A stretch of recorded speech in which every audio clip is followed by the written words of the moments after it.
ఒక్కసారి కొమ్మూరి గోల్డ్ కి కాల్ చేయండి. తాకట్లో ఉన్న మీ బంగారాన్ని విడిపించి మార్కెట్ ప్రైస్ కి వాళ్ళు కొనుక్కుని మిగతా డబ్బులు మీకు ఇచ్చేస్తారు. నమస్తే, వెల్కమ్ టు మనం టీవీ. నా పేరు వలి. ప్రస్తుతం ఇరాన్ ఇజ్రాయెల్ వార్ పీక్స్ లెవెల్లో కొనసాగుతుంది. ఈ వార్ని ఆపటానికి చైనా ప్రస్తుతం మధ్యవర్తిత్వానికి రెడీ అవుతున్నటువంటి పరిస్థితి ఉంది. మధ్యవర్తిత్వం వహించడానికి రెడీ, శాంతించాలి, ప్రపంచం పూర్తిగా ఈ యుద్ధం దెబ్బకి అతలాకుతలమవుతున్నటువంటి పరిస్థితి ఉంది. అన్ని దేశాల ఆర్థిక వ్యవస్థలు ప్రభావితమవుతున్నాయి అని చైనా కూడా ఒక ప్రకటన చేసినటువంటి పరిస్థితి ఉంది. కానీ ఎక్కడ ఎవరు వినిపించుకోవట్లా. సెప్టెంబర్ దాకా ఈ యుద్ధం ఉంటుంది, 4 వారాలు అనుకున్నాం, కానీ ఇంకా పొడిగించే పరిస్థితి ఉంటుంది. భవిష్యత్తులో ఇటు ఇజ్రాయెల్ నుంచి కూడా పెద్ద స్థాయిలో దాడులు జరిగే అవకాశం ఉంటుంది. ఇది జరుగుతున్నటువంటి చర్చ. ఎందుకంటే అసలైనటువంటి ఆయుధాలు ఇంకా వెలికి తీయలేదు ఇరాన్. కాబట్టి డెఫినెట్గా అవన్నీ కూడా వాడే అవకాశం కనిపిస్తుంది యుద్ధంలో. అమెరికాకి పూర్తి స్థాయిలో తగిన గుణపాఠం చెప్తాం ఇజ్రాయెల్ అమెరికాకని ఇరాన్ మతాధికారు ఒకళ్ళు సంచలనమైనటువంటి ప్రకటన చేశారు. ఏమంటాడు ఆయన? డొనాల్డ్ ట్రంప్ రక్తం చిందించాలి, ఇజ్రాయెల్ పాలకుల రక్తం చిందించాలి, అదే మన టార్గెట్. మనం ఎక్కడ కూడా వెనక్కి తగ్గదు. ఈ క్లిష్టమైనటువంటి సమయంలో మనం ఐక్యంగా ఉండాలి. మనల్ని దొంగ దెబ్బ కొట్టారు. ఒకవైపు జెనీవాలో చర్చలు జరుగుతున్నాయి సందర్భంగా మనం ఆ అగ్రిమెంటు ఏదైతే యురేనియం శుద్ధికి సంబంధించి అణ్వాయుధాలకు సంబంధించినటువంటి ఆ అగ్రిమెంట్ ఏదైతే ఉందో దానికి మనం ఓకే చెప్పాం. జెనీవాలో సానుకూలంగా చర్చలు జరుగుతున్నాయి. ఒకవైపు చర్చలు చేస్తూ మరోవైపు దాడి చేసి మన సుప్రీం లీడర్ని చంపేశారు. చాలా కక్షగట్టి మరి దుర్మార్గంగా మన నాయకుడిని చంపేశారు. ఇలాంటి క్లిష్ట సమయంలో మనం అందరం కూడా ఐక్యంగా ఉండాల్సినటువంటి అవసరం ఉంది. మన టార్గెట్ ఒకటే, డొనాల్డ్ ట్రంప్ని లేపేయాలి, ఇజ్రాయెల్ పాలకుల్ని లేపేయాలి. అప్పటి వరకు మనం విశ్రమించకూడదు, ఐక్యంగా ఉండాలి, ఒకే తాటి మీదకి రావాలి అని ఆ దేశానికి సంబంధించిన ఒక కీలకమైనటువంటి మతాధికారి ఈ వ్యాఖ్య చేశాడు. దీంతో మళ్ళీ సంచలనం అయిపోయినటువంటి పరిస్థితి ఉంది. అంటే ఇరాన్ చాలా సీరియస్గా ఫోకస్ పెట్టింది, చాలా సీరియస్గా ప్రతిదాడులకు దిగుతున్నటువంటి పరిస్థితి ఉంది. ఈ యుద్ధం ఇప్పట్లో ఆగేలా లేదు. మనం ఇంతకుముందు కూడా విన్నాం, ఈ సంవత్సరం సెప్టెంబర్ వరకు యుద్ధం కొనసాగుతుందంట. ఇంకేమైనా ఉందా? సెప్టెంబర్ వరకు కొనసాగితే చిన్నాభిన్నం అయిపోతుంది. ఇప్పటికే ఇరాన్లో 1300 మందికి, అధికారికంగా చెప్తున్న లెక్కలు 1300 మంది చచ్చిపోయారండి. అమెరికా సైనికులు చచ్చిపోతున్నారు కొంతమంది.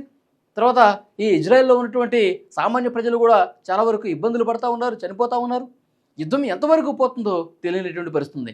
ఇంకా ఉద్రిక్తతలు పెరిగే విధంగా మాటల దాడి జరుగుతుంది. డొనాల్డ్ ట్రంప్ మళ్ళొక సంచలనమైనటువంటి ప్రకటన చేశాడు. మేమిక మా ఆయుధుల నిల్వలు తరిగిపోతున్నాయి అంటున్నారు. అవసరమైతే ఆయుధ నిల్వలను ఇంకా వెంటనే మేము పెంచుకుంటాం, దాడులకు దిగుతాం, పెద్ద ఎత్తున అణు పరీక్షలు కూడా చేసి మేము ఏం చేయడానికి కానీ సిద్ధమని చెప్పి ట్రంప్ మాట్లాడుతున్నటువంటి పరిస్థితి ఉంది. కానీ ఇది ఏ స్థాయికి వెళుతుందో ఈ యుద్ధం, ఎలాంటి పరిస్థితుల్ని తర్వాత తీసుకొస్తుందో కూడా అర్థం కాని సిచ్యువేషన్ అయితే చాలా బలంగా అనిపిస్తుంది.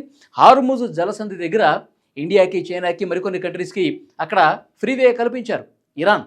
అటు ఈ దేశాలకు సంబంధించినటువంటి చమురు నౌకలు వచ్చేయచ్చు, కానీ అమెరికాకు సంబంధించి, బ్రిటన్కి సంబంధించి, ఫ్రాన్స్కి సంబంధించి, ఇజ్రాయెల్కి సంబంధించినటువంటి నౌకలు ఏవైతే ఉన్నాయో అవి దరిదాపుల్లోకి వచ్చిన పేల్చి పడేస్తాం, మీకు అనుమతి లేదు, కొన్ని దేశాలకు అనుమతి ఇచ్చామని చెప్పి ఇరాన్ ప్రకటించింది. అంటే ఇంకా ఎంత సీరియస్గా ముందుకు పోతుందో యుద్ధం బట్టి అర్థమవుతుంది.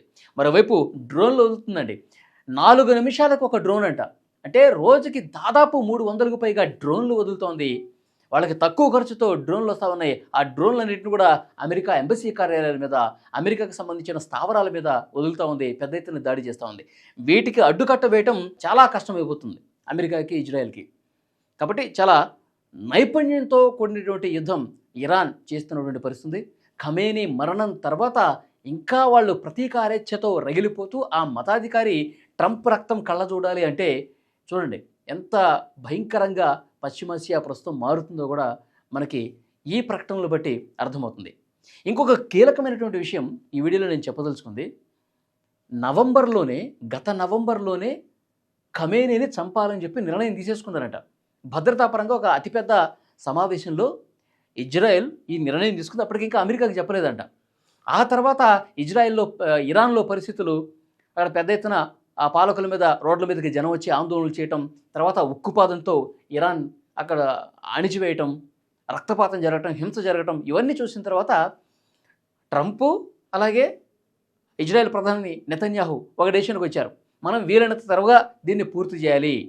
సుప్రీం లీడర్ని మనం వెంటనే ఖతం చేస్తేనే అక్కడ పరిస్థితులు అనుకూలంగా ఉంటాయి, మనకి ఇబ్బంది ఉండదు, అక్కడ ఉన్న ప్రజలకు కూడా శాంతి దొరుకుతుందా అనే ఉద్దేశంతో ఒక ప్లాన్ గీసి, ఒక మాస్టర్ ప్లాన్ గీసి వెంటనే ఒకవైపు జెనీవాలో చర్చల్లో పెట్టి సానుకూలంగా ఉన్నారని చెప్పినా సరే ఆ చర్చలు అట్లా జరుగుతున్నాయి కాబట్టి దాడి చేస్తారని ఎవరూ ఊహించనటువంటి టైంలో ఈ విధంగా దాడి చేయాలనేటువంటి ఉద్దేశంతో ఇక్కడ ఈ కార్యక్రమం చేశారన్నట్టుగా క్లియర్గా అర్థమవుతుంది. కాబట్టి యుద్ధాన్ని ఆ విధంగా వెంటనే స్టార్ట్ చేసేశారు.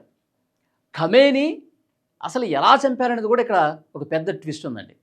అంటే ఇజ్రాయెల్ టెక్నాలజీని ఎట్లా పడిందంటే ఖమేనీ కదలికల మీద ఏ విధంగా దృష్టి పెట్టారంటే ఆర్టిఫిషియల్ ఇంటెలిజెన్స్ సాయంతో ఆ దేశంలో ఉన్నటువంటి ఖమేనీ తిరుగుతున్నటువంటి ఆ నగరానికి సంబంధించినటువంటి ట్రాఫిక్ ఏరియాలో ఉన్న కెమెరాలు, ఆ కెమెరాలని ట్రాక్ చేసి ఏ క్షణం నెట్వర్క్ను కూడా ట్రాక్ చేసి ఏ క్షణం అతను ఎక్కడున్నాడు, ఏ నిమిషం ఎటువైపు వెళ్తున్నాడు, అతను సమీక్షలు ఏ బిల్డింగ్లో పెడతా ఉన్నాడు, మినిట్ చెక్ చేసుకొని కొన్ని వందల సార్లు ఇది కరెక్ట్ టార్గెటా కాదా అని చెప్పి చెక్ చేసుకొని ఉన్న పళాన దాడి చేశారు. ఇద్దరు కలిసి పెద్ద ఎత్తున యుద్ధ విమానాలతో క్షిపణులతో బాంబులేసి మరి క్షిపణి దాడి చేసి మరి ఆ కార్యాలను తునాతునకలు చేసేసి ఖమేనీతో పాటు ఉన్నటువంటి పదుల సంఖ్యలో ఆ అధికారులు కావచ్చు, మంత్రులు కావచ్చు, అందరినీ కూడా చంపేశారు.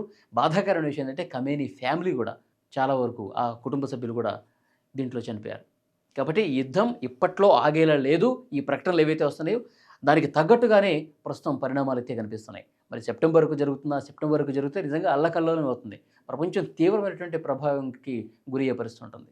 ఈ వీడియో మీద తప్పకుండా మీ అభిప్రాయాన్ని కామెంట్ రూపంలో తెలియజేయండి.